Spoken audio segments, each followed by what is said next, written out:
যুক্তরাজ্যে পার্লামেন্ট নির্বাচনের ভোট গ্রহণ চলছে। এবারের ভোটে এক যুগেরও বেশি সময় ধরে ক্ষমতায় থাকা কনজারভেটিভ পার্টির পরাজয় ঘটতে পারে, অন্তত জরিপগুলোতে এমন আভাসই মিলছে। এবার নির্বাচনে লড়ছেন রেকর্ড সংখ্যক 34 জন ব্রিটিশ বাংলাদেশি। স্থানীয় সময় সকাল 7টায় শুরু হয়ে ভোট চলবে রাত 10টা পর্যন্ত। যুক্তরাজ্যের সময় বৃহস্পতিবার রাত থেকে শুক্রবার সকালে ফল ঘোষণার কথা রয়েছে। ভোট হবার কথা ছিল 2025 সালের জানুয়ারিতে, কিন্তু দেশকে স্থিতিশীল করার আশায় প্রধানমন্ত্রী ঋষি সুনাকের হঠাৎ ঘোষণায় যুক্তরাজ্যে এই আগাম নির্বাচন। দেশ জুড়ে 40,000 কেন্দ্রে 650টি আসনের এমপি বেছে নিচ্ছেন প্রায় 4,60,00,000 ব্রিটিশ ভোটার। দেশটির ইতিহাসে প্রথমবারের মতো ফটো আইডি ব্যবহার করে দিতে হচ্ছে ভোট।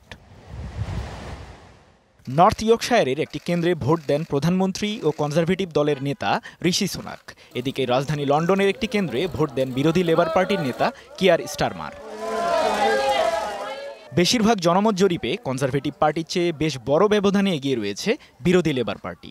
রাজনৈতিক বিশ্লেষকদের মত, লম্বা সময় ধরে চলা মূল্যস্ফীতির কারণে যুক্তরাজ্যের জনগণ 14 বছর ধরে ক্ষমতায় থাকা কনজারভেটিভদের ওপর আস্থা হারিয়েছে, যা লেবার পার্টির জয়কে সহজ করে তুলতে পারে। অর্থনীতির বিভিন্ন খাতের পাশাপাশি অভিবাসন আর ব্রেক্সিট বিষয়ক হিসাব নিকাশও রাখতে পারে বড় ভূমিকা।